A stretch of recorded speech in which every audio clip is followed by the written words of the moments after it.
नमस्ते आप सभी को। स्वागत है मेरे YouTube चैनल पर। संपूर्ण रामचरितमानस द्वितीय सोपान अयोध्या कांड का आज 96वें दोहे के साथ प्रारंभ कर रही हूँ। पिछले दोहे और चौपाई में हमने सुना कि श्री रघुनाथ जी और सुमंत्र का यह संवाद सुनकर निषाद राज कुटुंबियों सहित व्याकुल हो गया। फिर लक्ष्मण जी ने कुछ कड़वी बात कही। प्रभु श्री रामचंद्र जी ने उसे बहुत ही अनुचित जानकर उनको मना किया और श्री रामचंद्र जी ने सकुचाकर अपनी सौगंध दिलाकर सुमंत्र जी से कहा कि आप जाकर लक्ष्मण का यह संदेश न कहिएगा।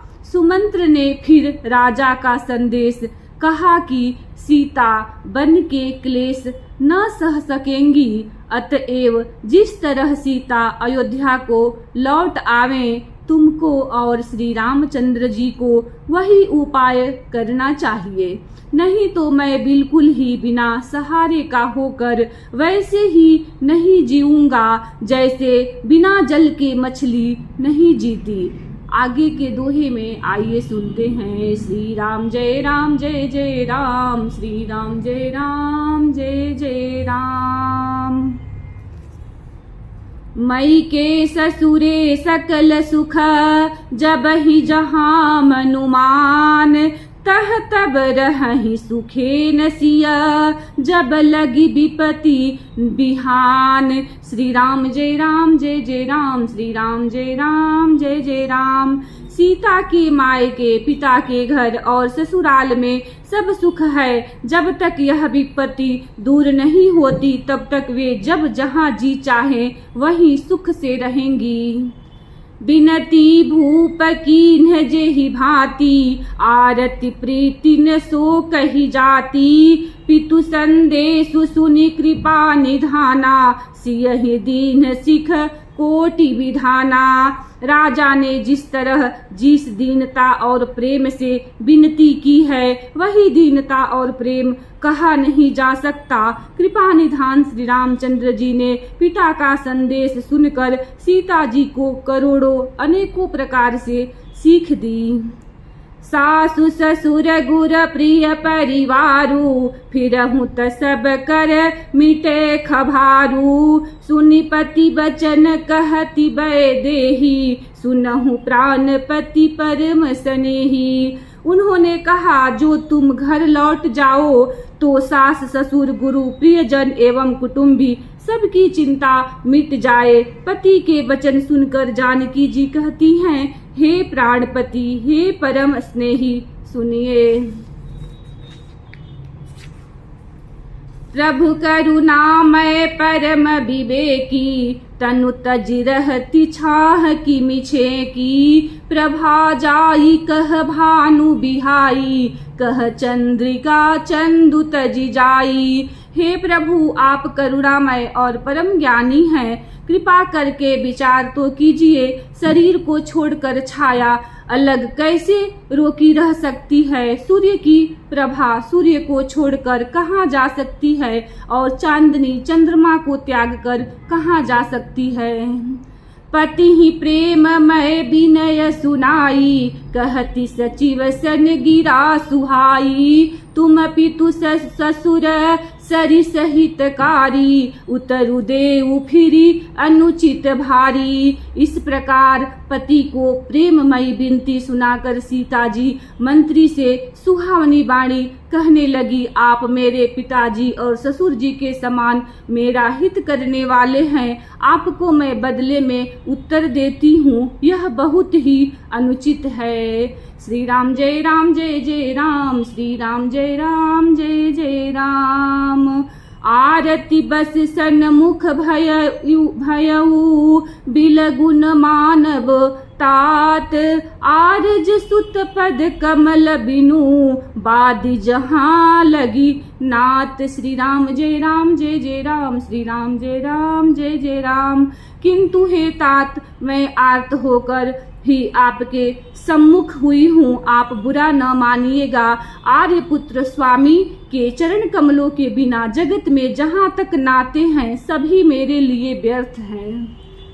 पितु वैभव विलास में डीठा, नृपमणि मुकुट मिलित पद पीठा। सुख निधान अस पितु गृह मोरे, प्रिय विहीन मन भावन भोरे। मैंने पिताजी के ऐश्वर्य की छटा देखी है, जिनके चरण रखने की चौकी से सर्व शिरोमणि राजाओं के मुकुट मिलते हैं, अर्थात बड़े बड़े राजा जिनके चरणों में प्रणाम करते हैं।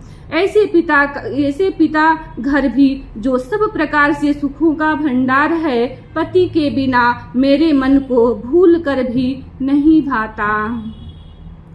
ससुर चकवई कौशल राऊ, भुवन चारि दस प्रगट प्रभाऊ। आगे हो ही जेहि सुरपति लेई, अरध सिंहासन आसन देई। मेरे ससुर कौशल राज चक्रवर्ती सम्राट हैं, जिनका प्रभाव 14 लोकों में प्रकट है। इंद्र भी आगे होकर जिनका स्वागत करता है और अपने आधे सिंहासन पर बैठने के लिए स्थान देता है। ससुर एतादृश अवध निवासु, प्रिय परिवार सास प्रिय परिवार मातु सम सासु। बिनु रघुपति पद पदुम परागा, मोहि केउ सपने हूँ सुखद न लागा। ऐसे ऐश्वर्य और प्रभावशाली ससुर, उनकी राजधानी अयोध्या का निवास, प्रिय कुटुंबी और माता के समान सासुएं, ये कोई भी श्री रघुनाथ जी के चरण कमलों की रज के बिना मुझे स्वप्न में भी सुखदायक नहीं लगते। अगम पंथ बन भूमि पहारा, करके हरिसर सरित अपारा। कोल की रात कुरंग बिहंगा, मोहि सब सुखद प्राण पति संगा। दुर्गम रास्ते, जंगली धरती, पहाड़, हाथी, सिंह, अथाह तालाब एवं नदियां, कोल, भील, हिरन और पक्षी प्राणपति रघुनाथ जी के साथ रहते, ये सभी मुझे सुख देने वाले होंगे। श्री राम जय राम जय जय राम, श्री राम जय राम जय जय राम। सासु ससुर सन मोरी हुती, विनय करबी परिपाय। मोर सोचु जनु करिय कछु, मैं बन सुखी सुभाय। श्री राम जय राम जय जय राम, श्री राम जय राम जय जय राम।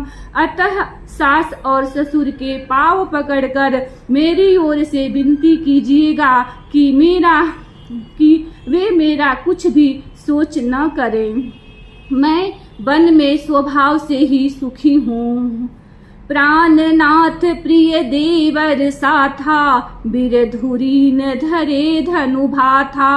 नहीं मग श्रम भ्रमु दुख मन मोरे, मोहि लगी सोचू करिय जनि भोरे। वीरों में अग्रगण्य तथा धनुष और बाणों से भरे तरकस धारण किए मेरे प्राणनाथ और प्यारे देवर साथ हैं। इससे मुझे न रास्ते की थकावट है, न भ्रम है और न मेरे मन में कोई दुख ही है। आप मेरे लिए भूल कर भी सोच न करें।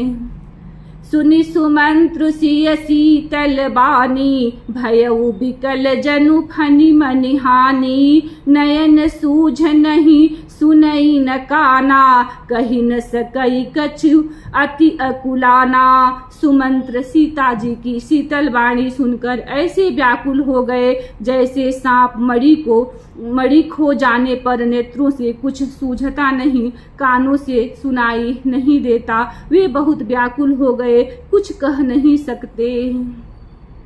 राम प्रबोधु कीन्ह बहु भांति, तदपि होती नहीं शीतल छाती। जतन अनेक साथ हित कीन्हे, उचित उतर रघुनंदन दीन्हे। श्री रामचंद्र जी ने उनका बहुत प्रकार से समाधान किया, तो भी उनकी छाती ठंडी न हुई।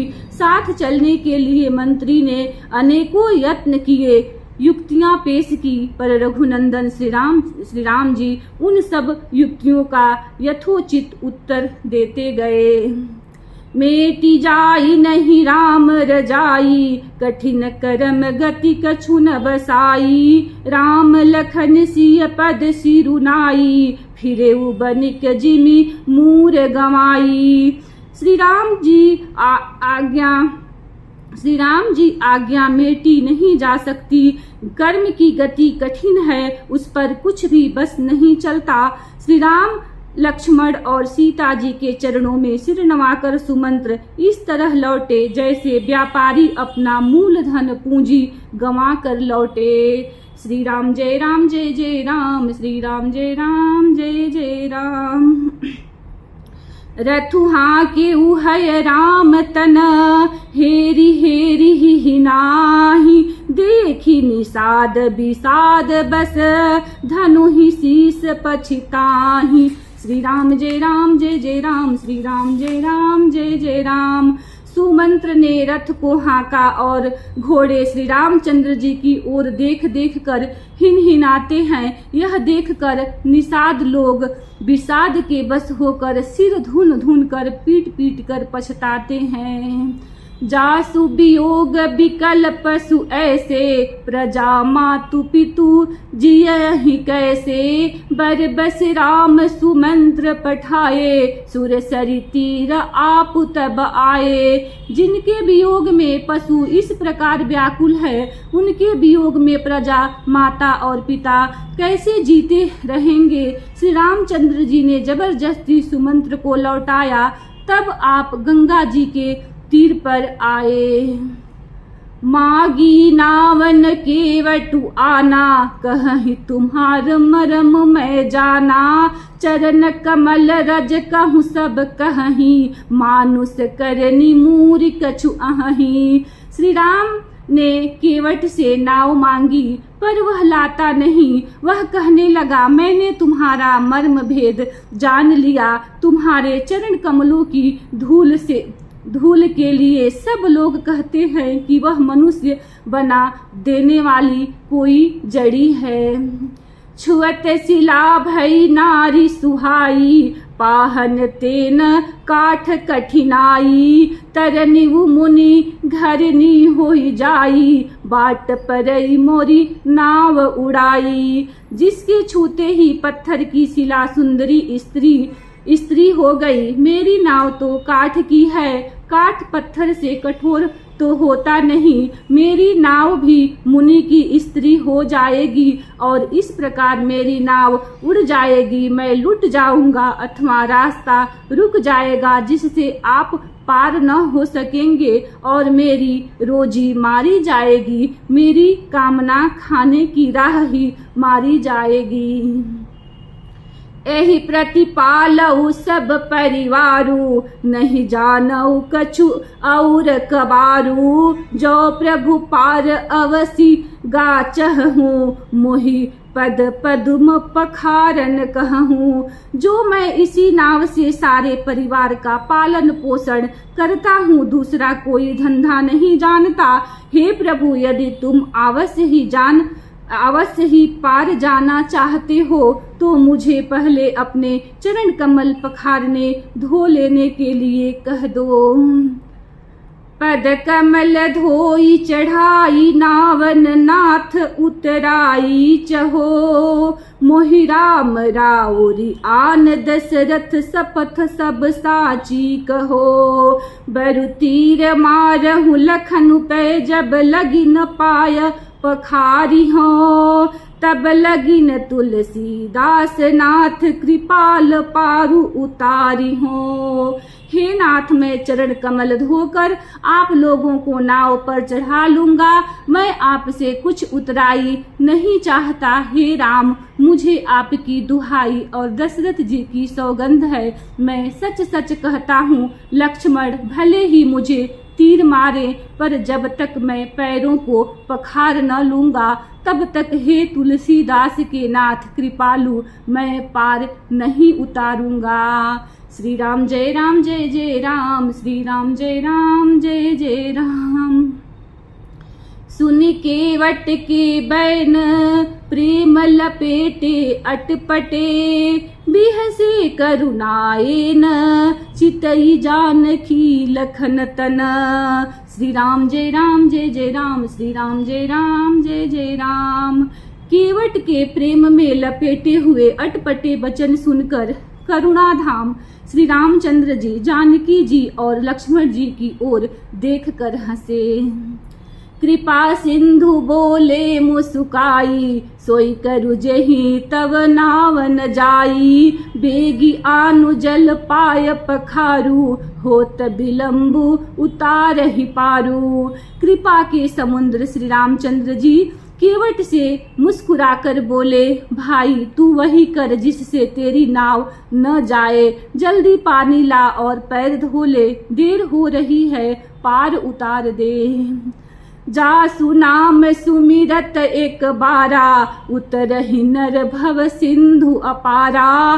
सोई कृपालु केवट ही निहोरा, जेहि जगु कियति हूँ पगहु ते थोरा। एक बार जिनका नाम स्मरण करते ही मनुष्य अपार भव सागर से पार उतर जाते हैं, और जिन्होंने जगत को 3 पग में ही छोटा कर दिया था, 2 ही पग में त्रिलोक को नाप दिया था, वही कृपालु श्री रामचंद्र जी गंगा जी से पार उतारने के लिए केवट का निहोरा कर रहे हैं।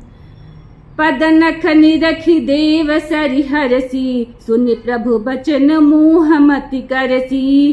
केवट राम रजाय सुपावा, पानि कठवता भरि ले आवा। प्रभु के इन वचनों को सुनकर गंगा जी बुद्धि मुंह में खींच गई थी कि ये साक्षात भगवान होकर भी पार उतारने के लिए केवट का निहोरा कैसे कर रहे हैं, परंतु समीप आने पर अपनी उत्पत्ति के स्थान पदनखों को देखते ही उन्हें पहचान कर देव नदी गंगा जी हर्षित हो गई। वे समझ गई कि भगवान नर लीला कर रहे हैं, इससे उनका मोह नष्ट हो गया और इन चरणों को स्पर्श प्राप्त करके मैं धन्य होंगी, यह विचार कर वे हर्षित हो गई। केवट श्री रामचंद्र जी की आज्ञा पाकर कठौते में भरकर जल ले आया। अति आनंद उमगी अनुरागा, चरण सरोज पखारन लागा। बरसी सुमन सुर सकल सिंहाही, एहि सम पुण्य पुंज को नाही। अत्यंत आनंद और प्रेम में उमंग कर वह भगवान के चरण कमल धोने लगा। बस देवता फूल बरसाकर सिंहाने लगे कि इसके समान पुण्य की राशि कोई नहीं है। श्री राम जय राम जय जय राम, श्री राम जय राम जय जय राम। पद पखारी जलुपान करी, आप सहित परिवार। पितर पारु करी प्रभु ही पुनि, मुदित गयऊँ ले पार। श्री राम जय राम जय जय राम, श्री राम जय राम जय जय राम। इसी दोहे के साथ कथा को विश्राम देती हूँ। कल इसी दोहे के साथ प्रारंभ करूँगी। वीडियो को लाइक करें, चैनल को सब्सक्राइब करें। धन्यवाद। जय श्री राम।